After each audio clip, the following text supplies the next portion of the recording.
মাঠের মাঝখানে সাবমার্সিবলের তার পাইপ চুরি করতে গিয়ে হাতে নাতে ধরা দুই যুবক। গণধোলাইয়ের পর পুলিশের হাতে তুলে দিলেন গ্রামবাসীরা।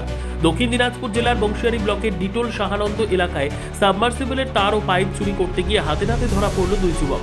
পুলিশ সূত্রে জানা গেছে, গ্রেপ্তার হওয়া দুই অভিযুক্তের নাম সোহেল রানা বয়স 23 ও গদাই রায় বয়স 23। দুজনেরই বাড়ি ডিটোল এলাকায়।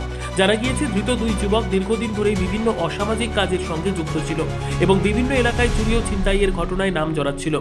অভিযোগ, শুক্রবার রাতে সাবমার্সিবলের তার ও পাইপ চুরির উদ্দেশ্যে তারা শাহানন্দ এলাকার একটি মাঠের মাঝখানে জড়ো হয়।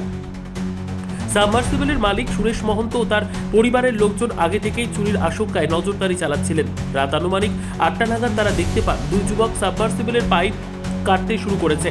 সঙ্গে সঙ্গে ধাওয়া করলে দুজনকেই ধরে ফেলেন তারা। চিৎকার শুনে আশপাশের গ্রামবাসীরাও ছুটে আসেন।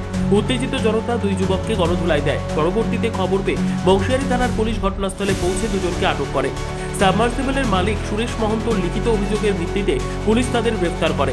শনিবার ধৃতদের গঙ্গারামপুর মহকুমা আদালতে তোলা হয়।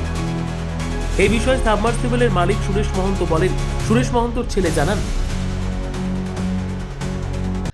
গতকালকে আগাদিন রাতে আমরা ছিলাম, মানে পাইপ সকালবেলা আসে দেখেছি পাইপটা কাটছে।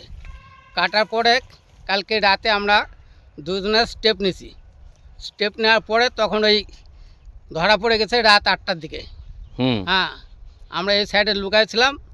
এখান থেকে ওরা আসে, এখানে যখন হয়েছে তখন আমাদের দেখে দৌড়ে যেতে পারে, তখন ওদের ধরে ফেলছি।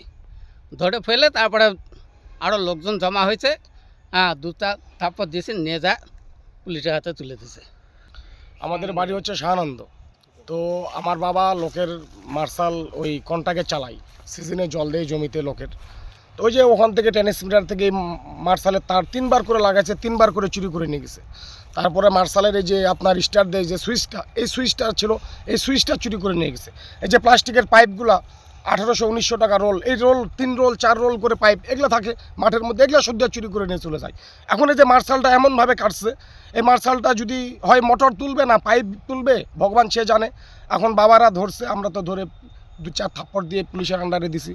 এখন প্রশাসন কি করবে, প্রশাসনের দায়িত্বে ছাড়িয়ে দিছি। আইন তো নিজের হাতে নেওয়া যায় না। কালী পূজার আগ থেকে এটা এই অবস্থা। তারপরে কালী পূজার পর থেকে আমরা টার্গেট নিয়ে আসি, কিন্তু ধরতে পারি না। এই দিন কালকে রাত্রেবেলা আমার বাপ ধরছে, আমার ভাই আসে ধরছে। কয়েকদিন আগেও আসছিল আসে। ব্যুরো রিপোর্ট, উত্তর বাংলা সংবাদ।